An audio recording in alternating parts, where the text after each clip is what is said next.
Good morning, brethren, Good morning. and welcome to those who are online.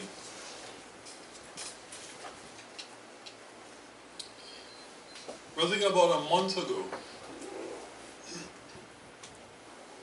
approximately, I think, about a month ago, we witnessed two groups in downtown Port of Spain. One group was exultant, the other one was a bit downcast, and to a lesser extent outraged at the decision of a court that ruled that certain aspects of the law against, at the time it was considered an abnormal, perverted sexual act, and therefore persons found guilty of doing this in public especially could be prosecuted. The local judge overturned the law and ruled that it was unconstitutional. And persons from the LGBTQ and whatever else there is from that community were exultant because it gave them what they thought is a right to do whatever they wish in the privacy of their own homes. The other group, however, felt that it was opening the door to a whole lot of things. That includes gay marriages. But brethren, the fact is, even though the government says it will appeal, it is a done deal. There will be no reversal of that because the final appeal goes to the Privy Council, which long ago ruled that homosexuality was acceptable, and it is now accepted in Britain. And wherever they are the final court of arbitration, that is what their decision will be. And so, brethren, we are now entering times when, by force of law, we may be forced to accept certain things and to perhaps even make public statements accepting what we might consider unacceptable. So I thought, brethren, I should let you have an insight as to what is happening. This is a global phenomenon, and it has its roots in a communication strategy that was produced as way back as 1987 by two individuals, I should now say, from the United States. One was named Marshall Kirk, and the other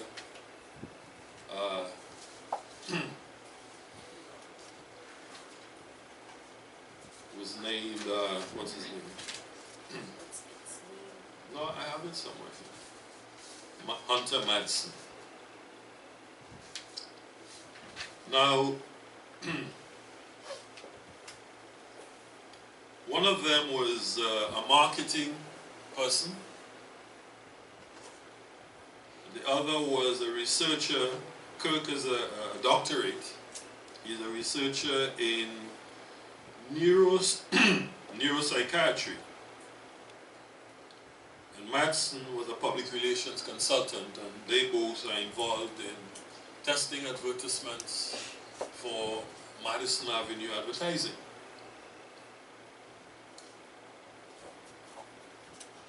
And they together wrote a document. It's called The Overhauling of Straight America, in which They state up front,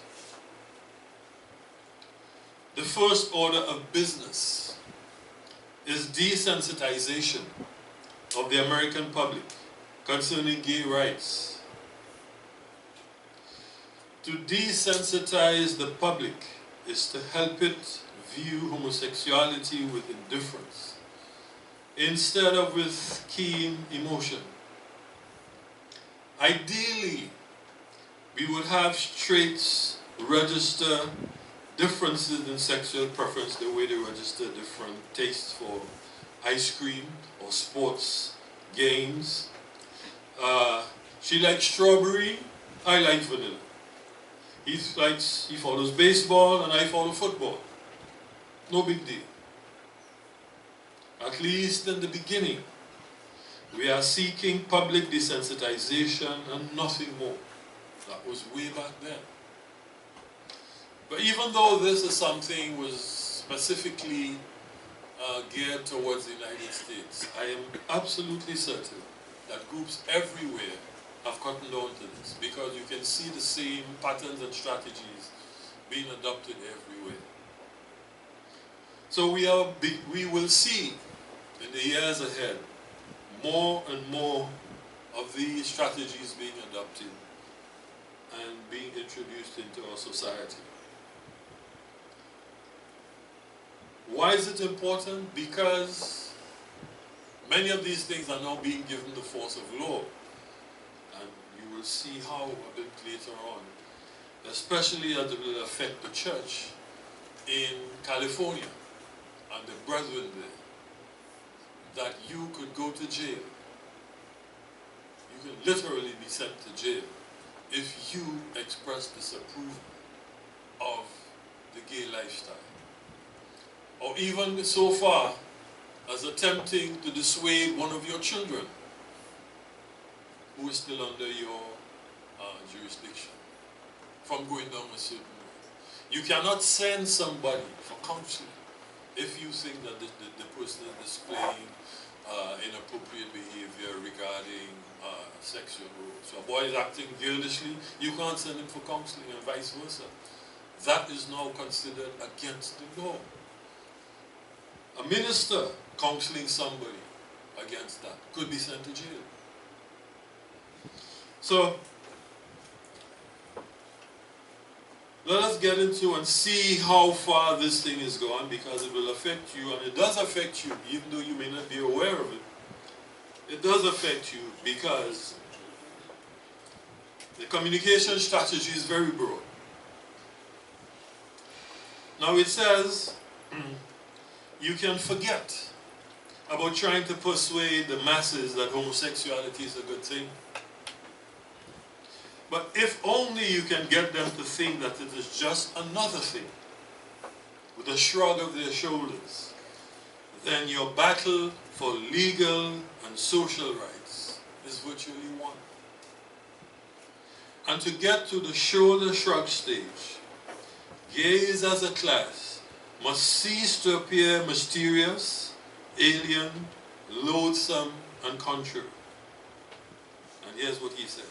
A large-scale media campaign would be required in order to change the image of gays in America, and I guess everywhere. And he says, any campaign to do this should do two things. First of all, talk about gays and gayness as loudly and as often as possible. So you'll probably see on television, in the public, in the streets, in debates, in university, you will find more and more people talking about this and advocating that this is normal, this is modern, and that our stance on this is outdated and outmoded. It said the principle behind this advice is simple. Almost any behavior begins to look normal if you are exposed to enough of it at close quarters and among your acquaintances. So, among your acquaintances, close quarters, the acceptability of the new behavior will ultimately hinge on the number of one's fellows doing it or accepting it. He says one may be offended by its novelty at first. Many times in the past, many in times past were momentarily scandalized by streaking.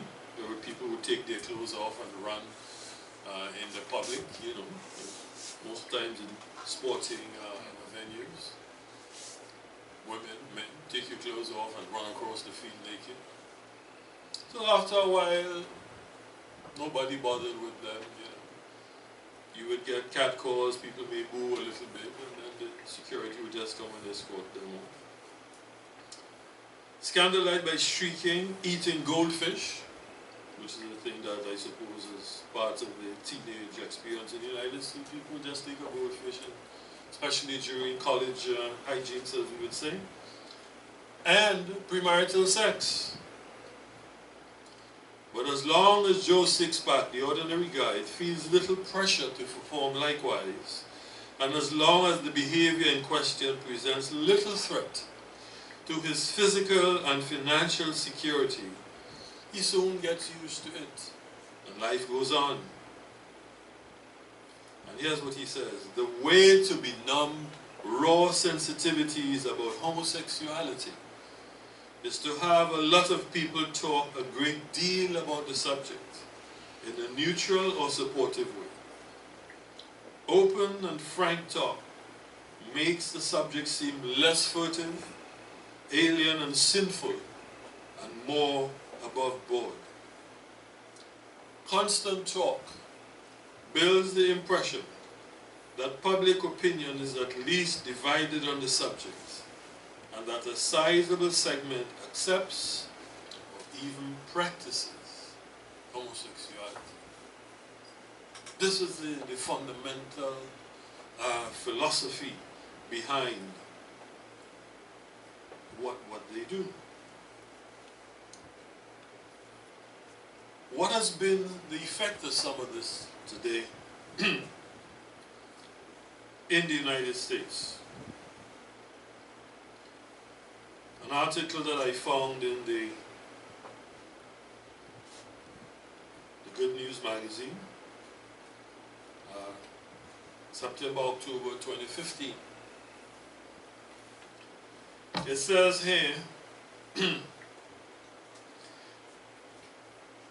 on page 33, to understand how startlingly successful their blueprint has proved to be, consider this. In 1987, the year that article was published, Gallup polls showed that only 33% of those polled thought that same-sex relationships between consenting adults should be legal, while 55% thought such action should be outlawed. By 2015, the numbers were more than reversed. 68% believe such sexual relations should be legal, and only 28% were opposed. Same-sex marriage was so far off the radar that it wasn't even asked about in the Gallup polls until 1996, when only 27% approved, and 68% were opposed. Today, Gallup polls show that 58% approve and 40% disapprove.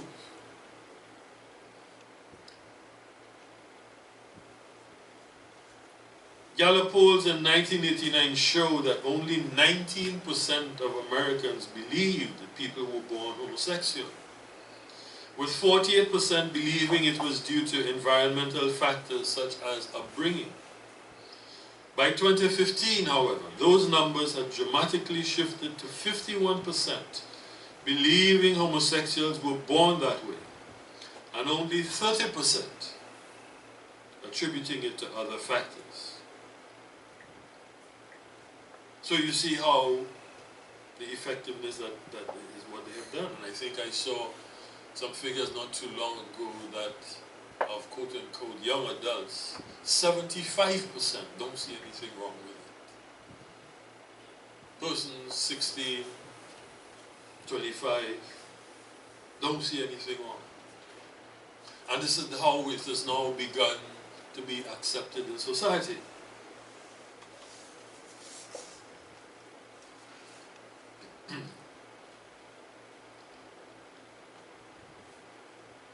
Another part of their strategy,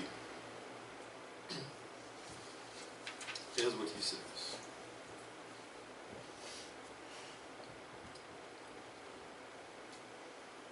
So you speak about it as loudly as possible. And here's what he says. When we say speak about homosexuality, we mean just that. When we are exposed to anything repeatedly, it becomes routine and normal. What might initially shock someone eventually can become acceptable. And acceptability is the ultimate goal. What at one time was highly offensive to the vast majority of Americans is now no big deal.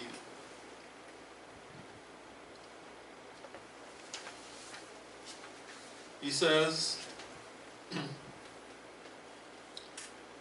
where talk is important,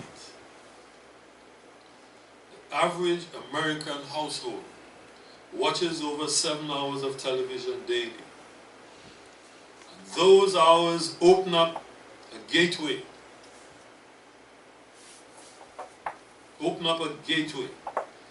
Into the private world of streets, through which a Trojan horse may be passed.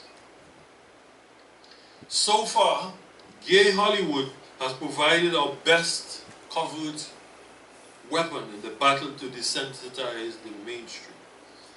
Bit by bit over the past 10 years, gay characters and gay themes have been introduced into television programs and films. On the whole, the impact has been encouraging, and you can see it on all those shows that we now find. It's even into the cartoons. What shows are your favorite shows? Do you see it on?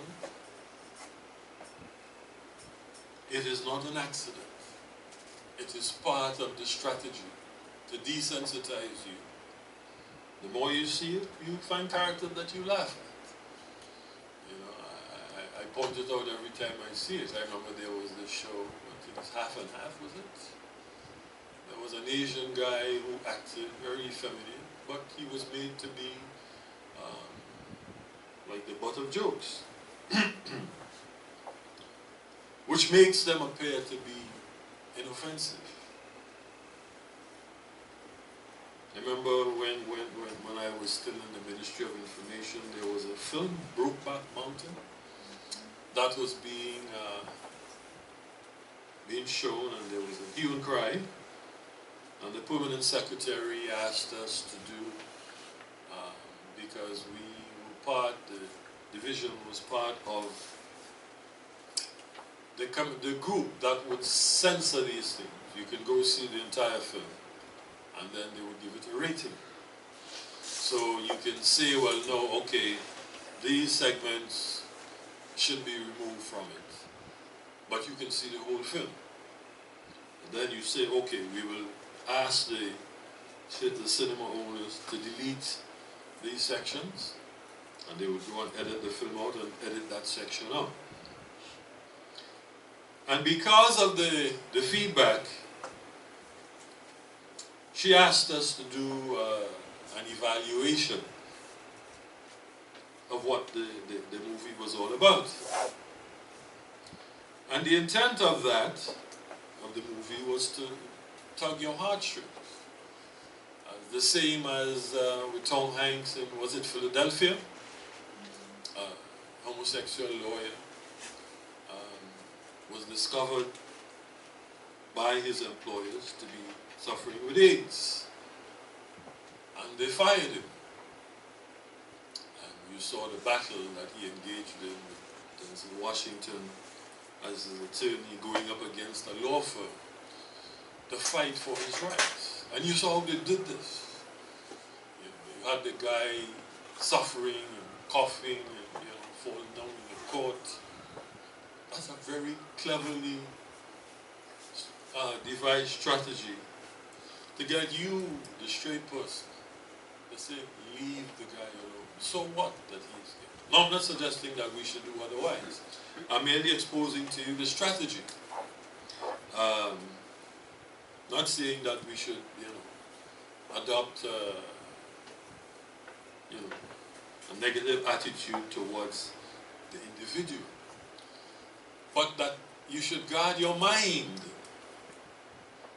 lest you become seduced in the mind. Your behavior need not be offensive, but to accede to it is a different thing. So I can have quite good relationship with somebody who is gay without necessarily approving of the fact that he is gay or of the practice of being gay. But the intent is not merely to have you do that. It is intended to have you accept the lifestyle without opposition.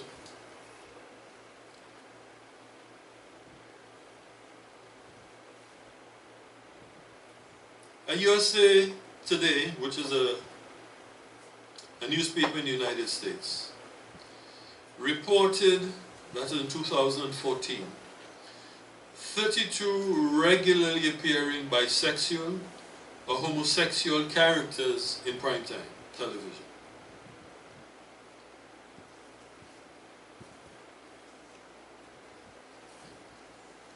Another 64 appeared in cable television series.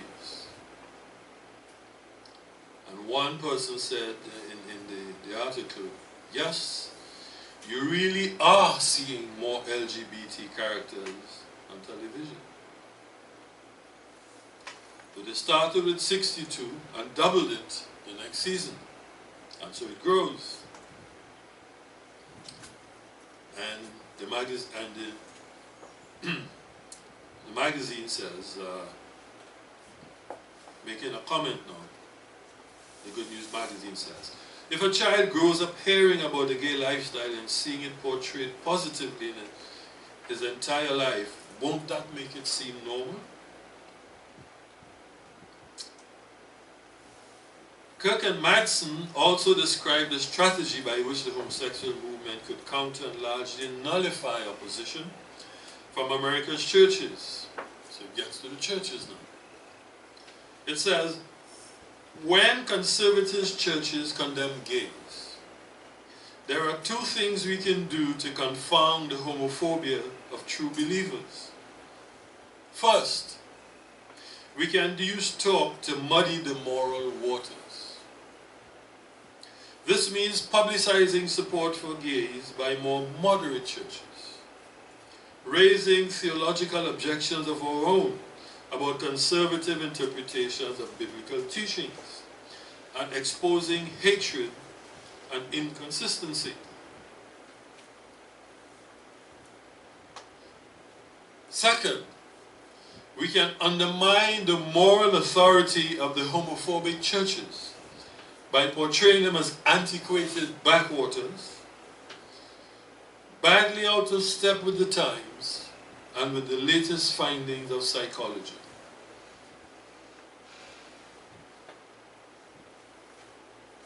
You see, it gets to the churches. It also will get to you, the parents. So they have a strategy for churches in the event that you promulgate opposition.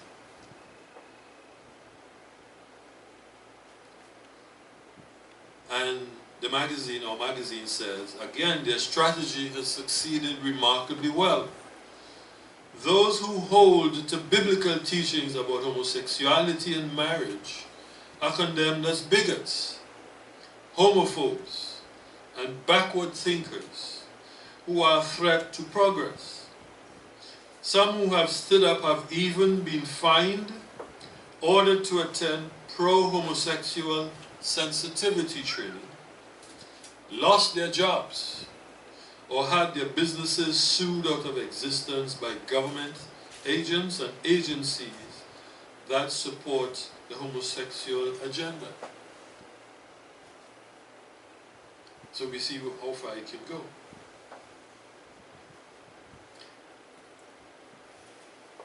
Step 2, they say, is to portray gays as victims, not as aggressive challengers. He says, in any campaign to win over the public, gays must be cast as victims in need of protection. He says, if gays are presented instead as strong and prideful tribe, promoting a rigidly nonconformist and deviant cycle or lifestyle, they are more likely to be seen as a public menace that justifies resistance and oppression. For that reason, we must forego the temptation to strut our gay pride publicly when it conflicts with the gay victim image. But I guarantee you, once the victim image has taken hold, they will strut it openly, as we are seeing more and more. We think that India is a conservative society, but they strut their image very publicly in India. You see it in Canada, in Australia, in the United States, in several cities. I lived in New York City for almost 5 years, and it was there every day. Over 100,000 people going down 6th Avenue, portraying and Gay Pride Day. And then we had a president of the United States decorating the White House with colors that are sympathetic to their lifestyle.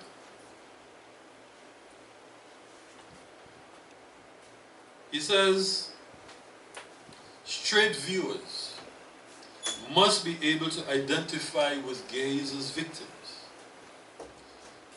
And to this end, the persons featured in public campaigns should be decent, upright, appealing, and admirable by straight standards. They should be indistinguishable from the straights we would like to reach. And we had a local incident not too long ago of an athlete. And her lifestyle was publicized. A few weeks later, she got married. And she now has a wife. Don't be surprised, therefore, if you see that person being used as a spokesperson elsewhere. On campuses, in other public spaces, it will come. Step 3 says is to give the protesters a just cause. It says a media campaign that casts gays as society's victims and encourages straights to be their protectors must make it easier for those to respond, to assert and explain their new protectiveness. It says few straight women and even fewer straight men will want to defend homosexuality boldly as such. Our campaign should not demand such. It should not demand direct support for homosexual practices, but should instead take an anti-discrimination as its theme.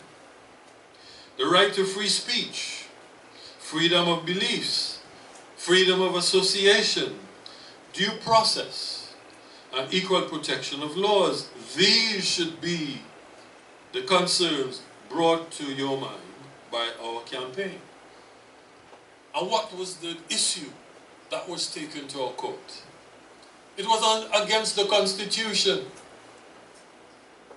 Not that, they were dealing with the practice itself. It was against the Constitution. Unconstitutional is what the judge ruled. He didn't deal with the practice, whether it is whatever. It was unconstitutional. So, when a step comes further down the road and someone demands the right to be married for gay marriages, it is not going to come as whether a man should marry a man or whatever. It is unconstitutional. You are denying me a right. You may choose to marry a man or a woman, but that's your right. I choose differently. And your attempt to deny me my freedom of choice is unconstitutional. That is the manner in which it will be presented. Not whether you agree whether a man should marry a man or not, but constitutionality of that. That is the way it's going to go. I heard someone who I suppose one might deem to be kind of a celebrity. At one time was a reporter for a newspaper, but now is a communications person, manager, I think, in a large company. And someone called in, was a guest on a radio morning show. Someone called in and was opposed to it. And the person said, you know, what does it have to do with you? And the person attempted to defend it, etc., etc. And her response was, my God talks about love. Where's love in all of this? My God talks about love. And they love, quote unquote, one another. And she concluded that love triumphs all. Love trumps everything.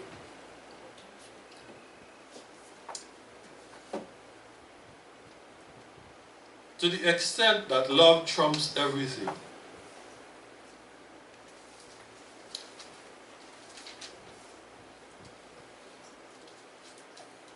and what her God says. Let's see what the God of the Bible says.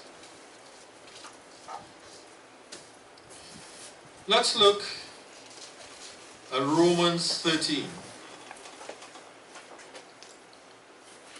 and verse 10. Well, let's go back, because the issue is love. Let's go back to verse 8.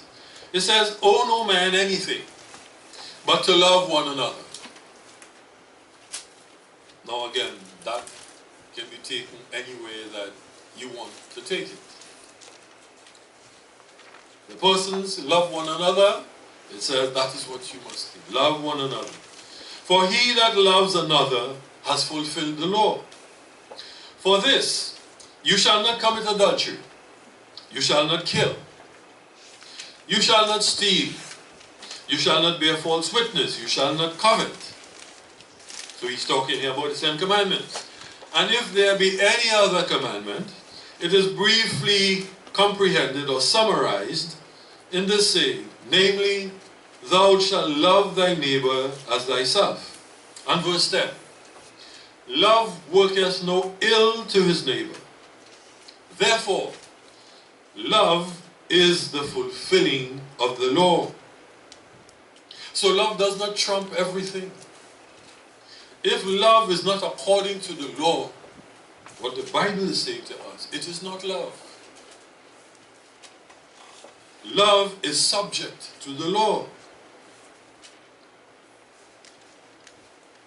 And I don't need to repeat the law that proscribes that kind of a lifestyle, an activity. We can find it in many places. Love is the fulfilling of the law. So that you cannot simply dismiss and say love is everything. Once it is love. Love is subject to the law of God. And if it is not, then it is not love. Another person I heard on another morning show was very adamant with a person. But what business is it of yours? How does it affect you? And went into a banter with someone in the air for about 5 minutes. And towards the end, you could sense the irritation in the host's voice. And eventually when the person, okay, you know, and you cut him off. I have a problem with people who want to get involved in other person's life. If you don't want to, then don't, but leave the others. That is what they want. That is the strategy. So you get someone like that as an advocate. And probably calling on the show that she's on regularly. Anytime someone may call in and condemn, you call in and get this person to express an opinion, to side with you. And these are the strategies that they will adopt.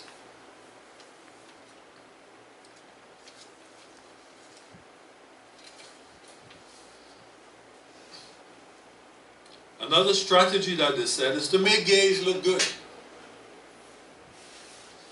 He says in order to make a gay victim sympathetic to straights, you have to portray him as every man. He's just like anybody else, nothing different. But an additional theme of the campaign should be more aggressive and upbeat to offset the increasingly bad press that these times have brought to homosexual men and women. The campaign should paint gays as superior pillars of society. So in our context, you could point out, what the person has done. And compared with you, what have you ever done for Trinidad and Tobago?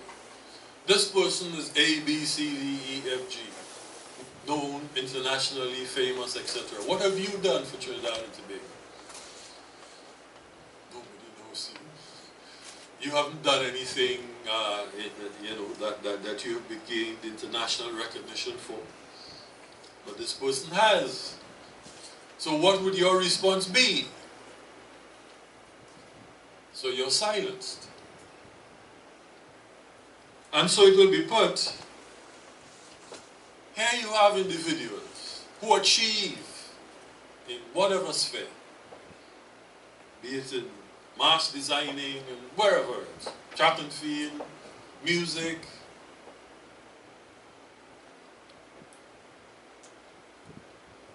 Everybody knows about these individuals. But who are you? Who knows about you? What have you ever done? The average person will slink into the woodwork, as they say. And so, when you present these people, as you'll notice, superior pillars of society,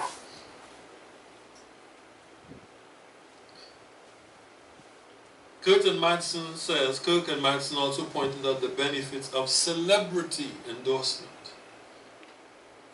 It doesn't matter whether the celebrity is straight or gay. The important thing is the endorsement of homosexuality as known. Of course, most celebrities, this is the magazine now, are part of the entertainment world where values are overwhelmingly liberal and opposed to biblical standards. Is it any wonder that so many celebrities have come out of the closet in recent years or proclaimed their support for gays? Not too long ago, we had a basketball player in the United States, quote unquote, coming out of the closet and proclaiming that he was gay. I don't know what has happened to him. I haven't seen him very active since that declaration. But there probably are others. So you will get more like them. And if tomorrow you hear one of your idols, quote unquote, in whatever sport it might be, come out and make that declaration. Suppose you hear Cristiano Ronaldo come out and say he is either gay or bisexual.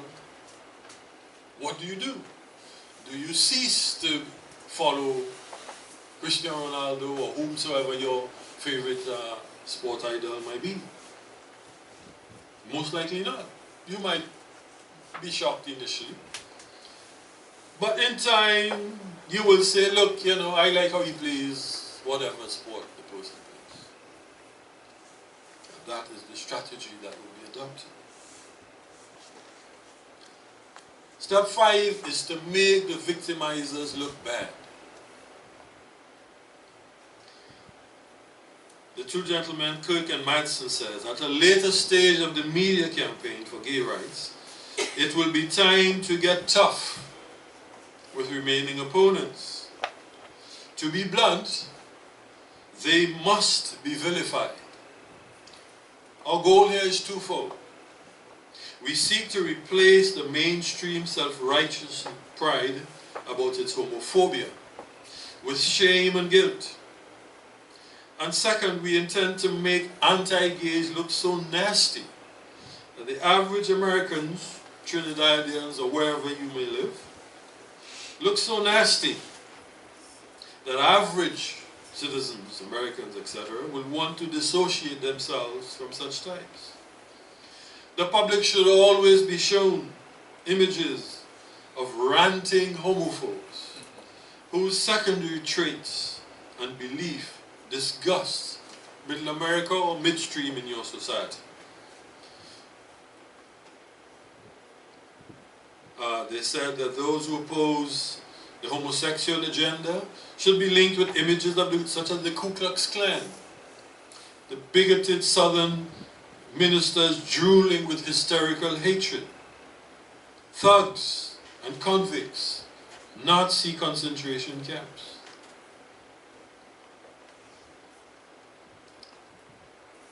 And the magazine says, this strategy, aided and abetted by sympathetic news media and government agencies, has led to us entering a stage of aggressive attacks by some in the gay community against those who believe that homosexual behavior violates the laws, instructions, and principles of God. Bible-believing Christians are indeed vilified and branded as bigots and homophobes. And I remember when I was resident in New York City, there was a man who was the head of an organization called ACT UP, which was a very aggressive group of gay advocates. And he went on the air and someone was talking about God. And he jumped on that person. He said, what God are you talking about? You're talking about a God who supposedly killed 20,000 people for having fun? Referring to when the Israelites came out of Egypt and with the golden calf, and it said they were whatever, and 20,000 of them fell in one day. Is that God you're talking about? Is it the God who you say burned up people in Sodom? How much people was there? 50, 60,000? That is the God you're talking about? That is the God you are telling me that I must obey? And he went on a rant. He had his stories down to point out every such incident that the time would allow him. To point out to you that God doing this is a wicked and cruel act, and that you attempting to portray to me that this is a God of love, and what you are saying is something that he or she approves of, that is a strategy that they do. Now, brother, let me show you how far it is going. About 2 months ago, the state of California amended a law. Now the law has as a subtitle, Unlawful Business Practices. And then it has tacked onto it, Sexual Orientation Change Efforts. It deals with business, but they found a way to tack this in as business, because they say, if you're a counselor and you attempt to counsel someone away from sexual orientation, it is business. So they've tacked this into it. The State Assembly said California has a compelling interest in protecting the physical and psychological well-being of lesbian, gay, bisexual, and transgender individuals. Section 1 of the bill says the legislature finds and declares the following. A. Contemporary science recognizes that being lesbian, gay, bisexual, or transgender is part of the natural spectrum of human identity and is not a disease, disorder, or illness. And then they listed a whole lot of organizations now with scientific and other professional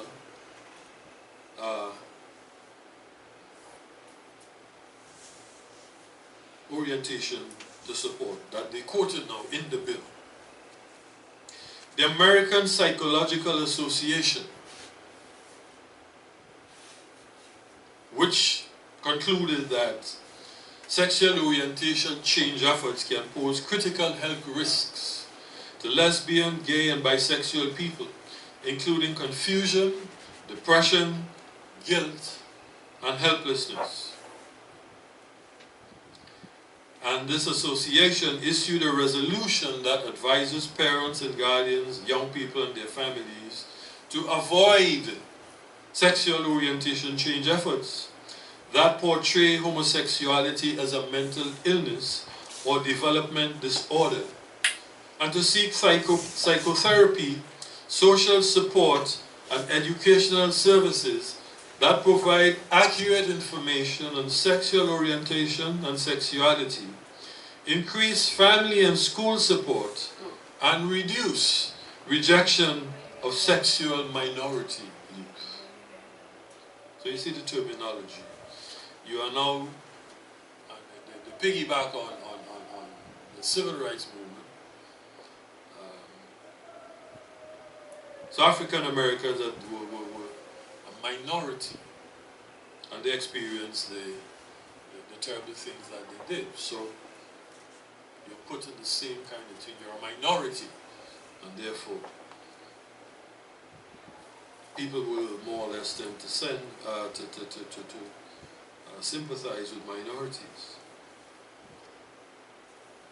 The American Psychiatric Association, which opposes psychiatric treatment as a reparative conversion therapy. The American Academy of Pediatrics, so as I said, it gets down to your kids. The American Medical Association Council on Scientific Affairs, quoted in the bill as supporting homosexuality and whatever variation that you may choose to have. The National Association of Social Workers accept that position. The American Counseling Association Governing Council, which states, we oppose the promotion of reparative therapy as a cure for individuals who are homosexual. The American School Counselor Association, which says that professional school counselors do not support efforts by licensed mental health professionals to change a student's sexual orientation or gender, as these practices have been proven ineffective and harmful. The American Psychoanalytic Association, the American Academy of Child and Adolescent Psychiatry, which says there is no medically valid basis for attempting to prevent homosexuality, which is not an illness. So you see how many of these professional organizations?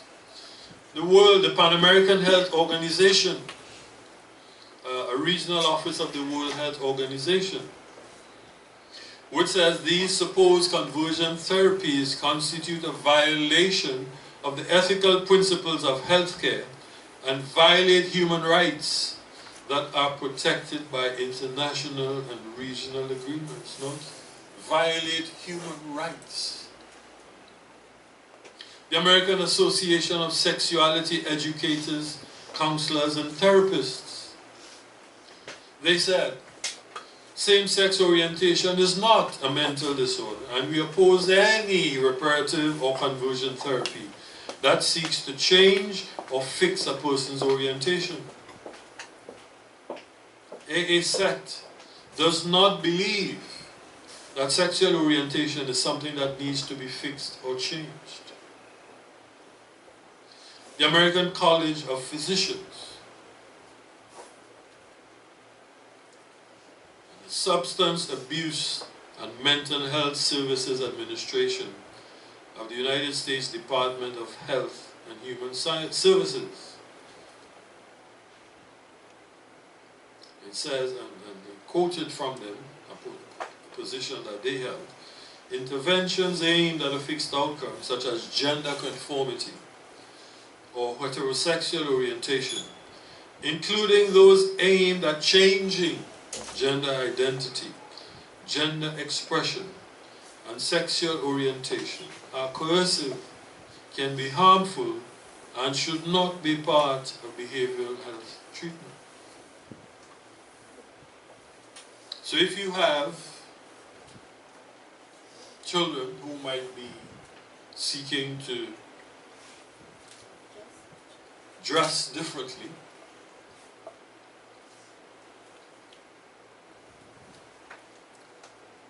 which would be then identified as gender expression, that is deemed coercive, and the bill will penalize you if you are reported and found guilty.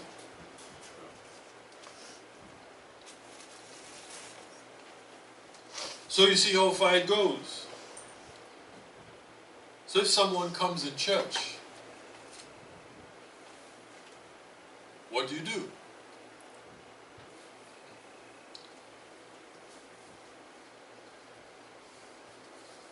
This law, brethren, is the strategy that they have chosen.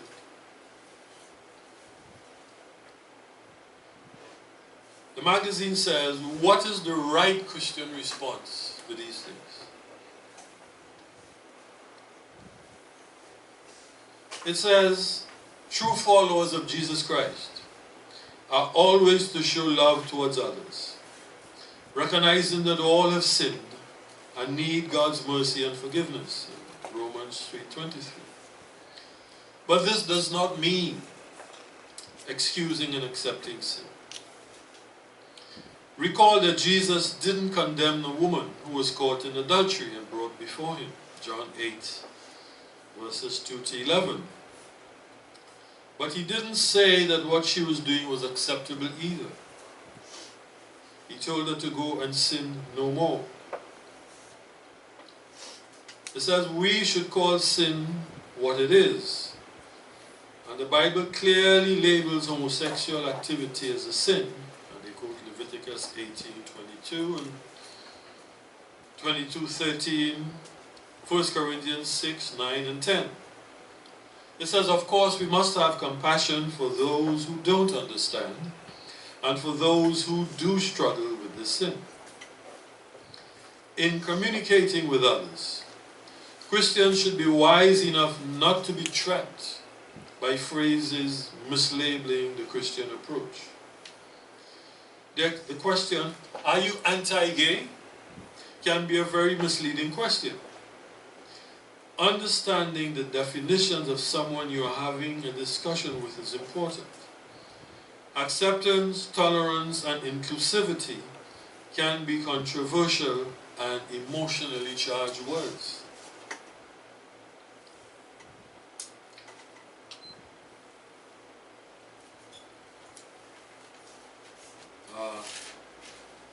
Later on, they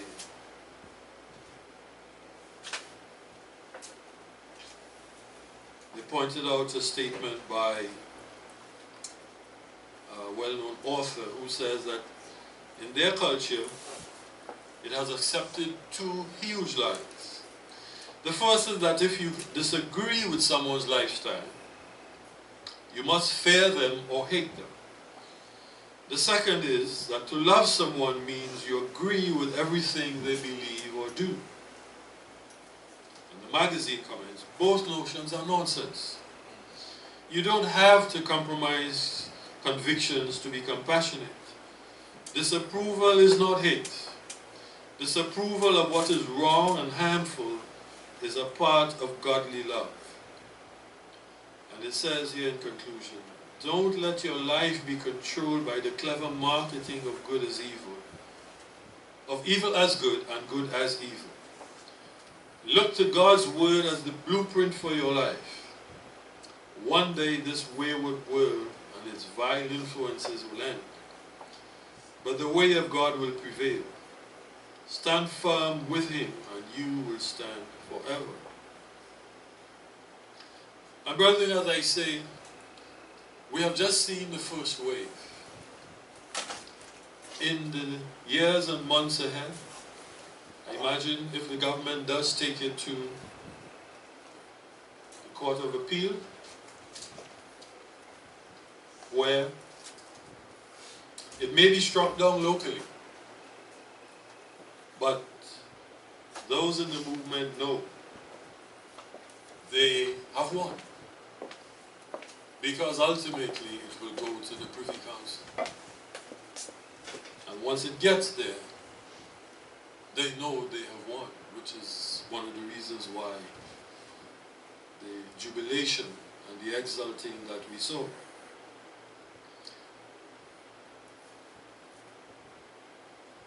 We have children, some of us, young. They will then come under attack. In subtle ways.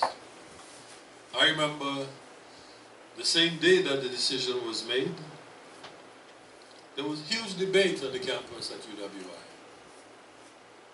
And a number of students came out loudly accepting this. So look for debates on this now, as to whether or not this is good. And in an institution where the Word of God is not highly regarded, arguments that come from the Bible would be shot down as ridiculous, foolish. And if you happen to be resident or a student, then how do you deal with that? Probably the best thing is to avoid getting into the debates with such people, because there's no way you can win. You will just have to stand fast on what you believe and not try to convert anybody or to convince them, because things that have gone so far that you alone will be unable to reverse the time. Revelation chapter 9 gives us somewhat of an insight here at the time of the sixth trumpet.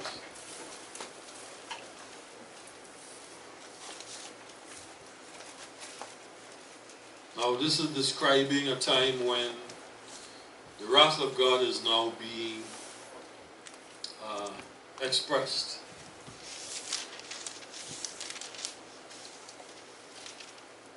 Verse 18 says,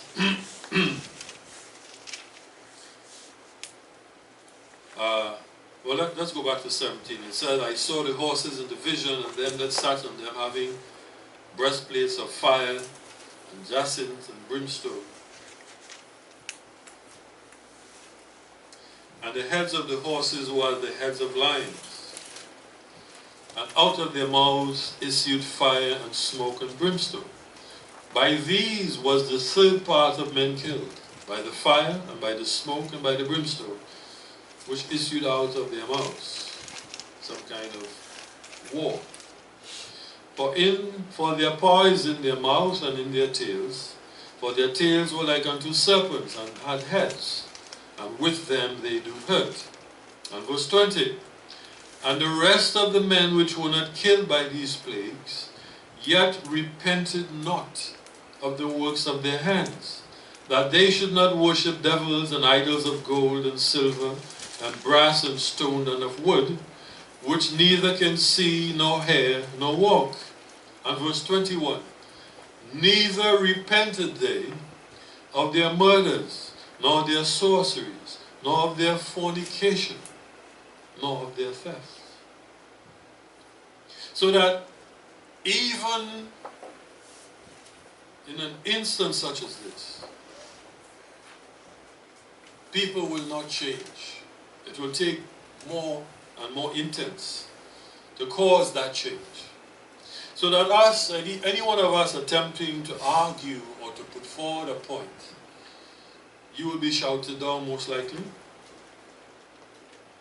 and have a lot of animosity directed against you. So we will have to be wise as serpents and harmless as doves. Don't get involved in these kind of public debates. Just state your truth if you have to, and then just leave it.